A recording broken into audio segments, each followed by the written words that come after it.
So hello everyone, स्वागत है आपका हमारे यूट्यूब चैनल पे। तो आज हम डिस्कस करेंगे order 6 of the code of civil procedure 1908 जो जनरली डील करता है प्लीडिंग्स के साथ।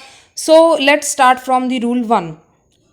स्टार्ट करने से पहले मैं आपको एक बात बता दूं गाइस, ये वीडियो जो है प्लीडिंग्स के टॉपिक पे मैं 2 पार्ट्स में बनाऊंगी।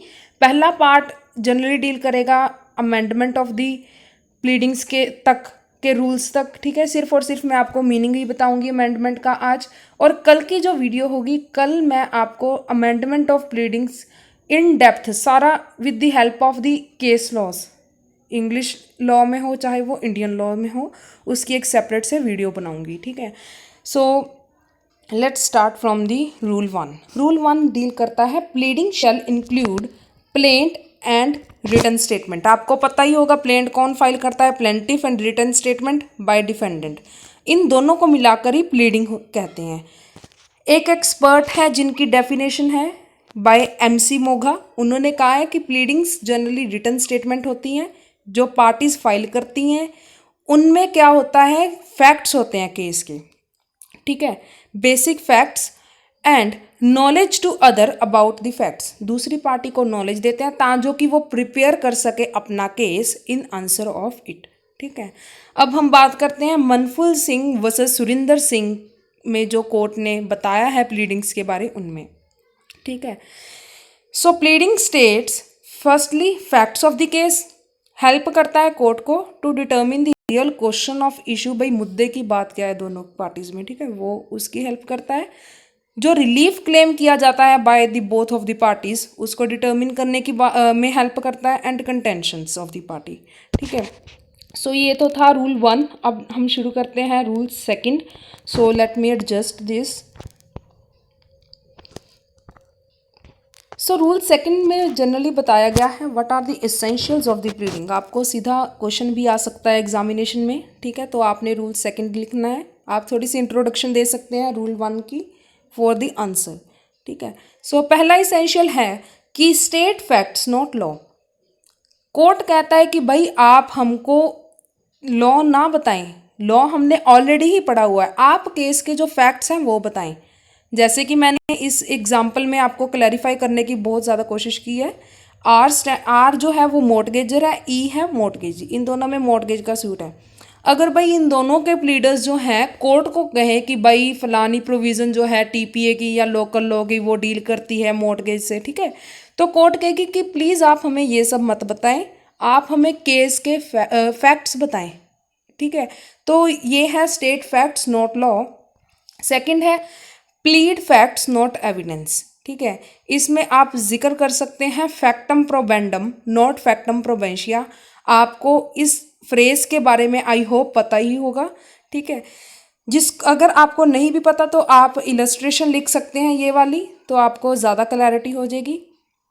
जैसे कि ए ने क्या किया, इंश्योरेंस कंपनी में सूट फाइल किया कि बी की जो लाइफ इंश्योरेंस थी वो हमें वापस करो, मतलब रिडीम करो, ठीक है। कंडीशन क्या थी उस इंश्योरेंस कॉन्ट्रैक्ट की कि अगर बी ने सुसाइड किया तो बी जो है उसको इंश्योरेंस का क्लेम नहीं मिलेगा, ठीक है। अब जब बी ने कहा कि वो ए ने सूट फाइल किया, तो बी ने जब ए ने सूट फाइल किया और अपनी प्लेंट में क्या लिखा कि B dies by on hand, ठीक है। उन्होंने ये कहा कि बी अपने आप ही उसकी डेथ हुई है बी की, एंड कोर्ट ने ये कहा कि this particular statement does not state the factum probantia. मतलब कि ये नहीं हो सकता कि वो अपने हाथों से मरी हो, ये एक क्लियर स्टेटमेंट नहीं है, ठीक है। सो ये सिर्फ बताती है कि उसकी डेथ हो गई है, ये नहीं बता रही कि उसने सुसाइड भी की है, क्योंकि भाई एक्सीडेंट भी तो हो सकता है, किचन में काम करते वक्त या कहीं और पे एक्सीडेंट भी तो हो सकता है, ठीक है। सो मैं आपको बता सकती हूँ फैक्टा प्रोबेंशिया होता है fact offered in evidence as a proof of another fact. किसी और फैक्ट को प्रूव करने के लिए जो एविडेंस दिए जाते हैं, ठीक है, किसी पर्टिकुलर फैक्ट के, उन्हें कहते हैं फैक्टा प्रोबेंशिया। जब फैक्टा प्रोबेंडा क्या होता है कि fact that needs to be prove, particular facts जिनको प्रूव करने की ज़रूरत हो, ठीक है। सो थर्ड इसेंशियल जो है ओनली मटीरियल फैक्ट्स। प्लीडिंग्स में सिर्फ और सिर्फ मटेरियल फैक्ट्स ही बताए जाएं। केस भी है इसके साथ, आप रेफर कर सकते हैं, Uddhav Singh versus Madhav Rao India. Pronunciation ऊपर नीचे हो सकती है, आप गूगल से चेक कर सकते हैं। ठीक है, इस केस में क्या कहा है कोर्ट ने? उन्होंने कहा कि सिर्फ और सिर्फ फैक्ट्स बताएं हमें जो कॉज ऑफ एक्शन के रिलेटेड हो, ताजो की डिफेंस ले सके डिफेंडेंट। और फैक्ट्स जो होने चाहिए वो फोर्थ इसेंशियल रूल सेकंड में जो बताया गया है, कंसाइज फॉर्म में हो, पैराग्राफ फॉर्म में हो, डेटेड हो, या फिर नंबर्स हों उसमें, और लेटर्स और साइन हो। ठीक है, पर ये जो इसेंशियल्स हैं ये रिट पिटीशन पे नहीं लगते। तो ये जो रिट पिटीशन वाला पॉइंट है ये एक पर्टिकुलर केस में डिसाइड किया गया था। मैं आपको उस केस का नाम डिस्क्रिप्शन बॉक्स में लिख दूंगी। ठीक है, सो रूल 15 जो है वो डील करता है वेरिफिकेशन ऑफ द प्लीडिंग्स। जो बाकी के रूल्स हैं वो generally other rules regarding the pleading के साथ डील करते हैं। अगर आप चाहते हैं कि उन रूल्स के रिगार्डिंग भी मैं एक सेपरेट से वीडियो बनाऊं तो मैं आपको ज़रूर वो वीडियो प्रोवाइड करूंगी, आप कमेंट बॉक्स में मुझे लिख सकते हैं। सो वेरिफिकेशन ऑफ प्लीडिंग किसके द्वारा होती है? By parties to the proceedings, जो दोनों पार्टीज हैं उन दोनों के द्वारा हो सकती है, या फिर किसी और पर्सन के द्वारा, अगर कोर्ट की सेटिस्फेक्शन हो कि हाँ वो पर्सन को फैक्ट्स के बारे में नॉलेज है, acquainted with the knowledge for the facts. यहाँ पर वर्ड नॉलेज मुझे लगता है मिसिंग हो गया, सो आप ऐड कर सकते हैं। अब नेक्स्ट क्वेश्चन है कि how verification can be done. Rule 15 में ये भी, इसका भी आंसर दिया हुआ है। वेरिफिकेशन हो सकती है by sign, date as well as place.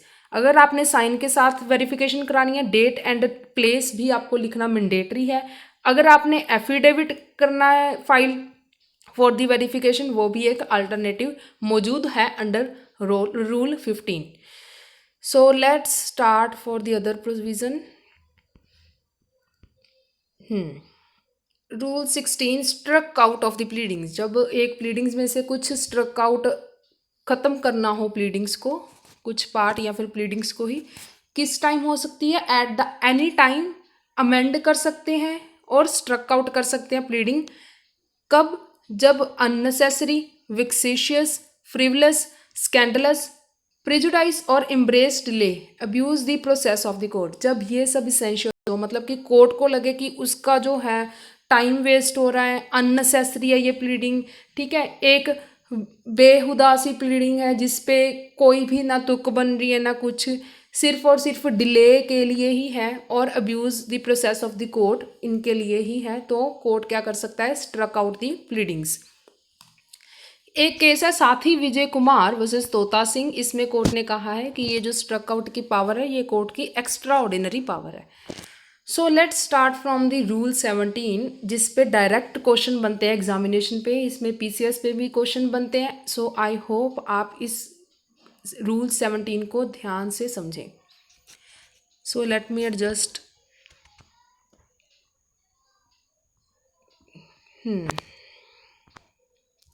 Rule 17 amendment of the pleading. सीधा सीधा क्वेश्चन भी बनता है कि कौन सा रूल जो है अमेंडमेंट ऑफ द प्लीडिंग्स के साथ डील करता है पीसीएस में, प्री के क्वेश्चंस। सो मीनिंग जो है ये बताया गया है इन द बुक जो लिखी गई थी लीक्स, बुलोक एंड जैकोब के द्वारा। बुक का नाम क्या था? President and pleadings. ठीक है, इन्होंने कहा कि जब कोई भी नया फैक्ट को आपकी असर्टेनमेंट, नया फैक्ट आपको मिले, या फिर आपकी जो इंक्वायरी इंटेरोगेटरीज थी जिससे आपने क्वेश्चंस पूछने थे वो कंप्लीट हो जाएं, या फिर जब एडवर्स पार्टी की सारी ऑब्लिगेशंस कंप्लीट हो जाएं। ठीक है, और किसी भी डॉक्यूमेंट की एग्जिस्टेंस, जिनको पहले एग्जिस्टेंस जिनकी नहीं मालूम थी हमें, उसको उसके बारे पता चल जाए, तो amend the pleadings at the earliest stage. ठीक है, इन्होंने मेन बेसिक ये 3-4 पॉइंट्स बताए हैं अपनी बुक में। अब इंस्टांसेस क्या हैं भाई for the amendment of the pleading? सबसे पहला इंस्टांस है order 1 rule 10, order 6 rule 16 and order 6 rule 17। इन पे भी एक सेपरेट से हम वीडियो बनाएंगे। ठीक है, सो ऑब्जेक्टिव्स क्या हैं अमेंडमेंट के?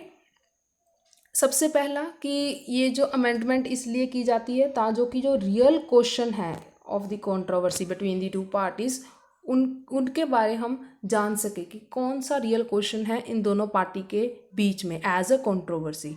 अब इसके इसेंशियल क्या है कि कब कब अमेंडमेंट अलाउड की जा सकती है। At the any stage of the proceeding court में अलाउ द अमेंडमेंट और alter the pleading by either party. ठीक है, दोनों पार्टीज के पास ऑप्शन अवेलेबल है, वो अपनी written statement by defendant and plaint by plaintiff amend कर सकता है। Second, object and prior condition for the amendment और अल्टर। ठीक है, अब क्या क्या चीज़ें ज़रूरी हैं किसी भी अमेंडमेंट या फिर अल्ट्रेशन के लिए। कंडीशंस हैं, जो पहली है वो कि जो अमेंडमेंट हो वो just necessary for the determination of the question of the matter in the proceeding. ठीक है, इसकी एक प्रोवाइजो भी है, if amendment after the trial commenced, मतलब कि जब ट्रायल शुरू हो चुका है उसके बाद अमेंडमेंट अलाउ की जाए तो जनरल रूल है कि अलाउ नहीं करना भाई कोर्ट ने। ठीक है, कि कोर्ट भी है, कोर्ट को क्या टाइम पास समझ रखा है कि मतलब किसी भी टाइम आप जाओ अमेंडमेंट की एप्लीकेशन फाइल कर दो जस्ट फॉर द डिले। हो सकता है वो अमेंडमेंट को डिसअलाउ भी कर सकता है, स्ट्राइक आउट भी कर सकता है। ठीक है, पर इसकी भी एक्सेप्शन है।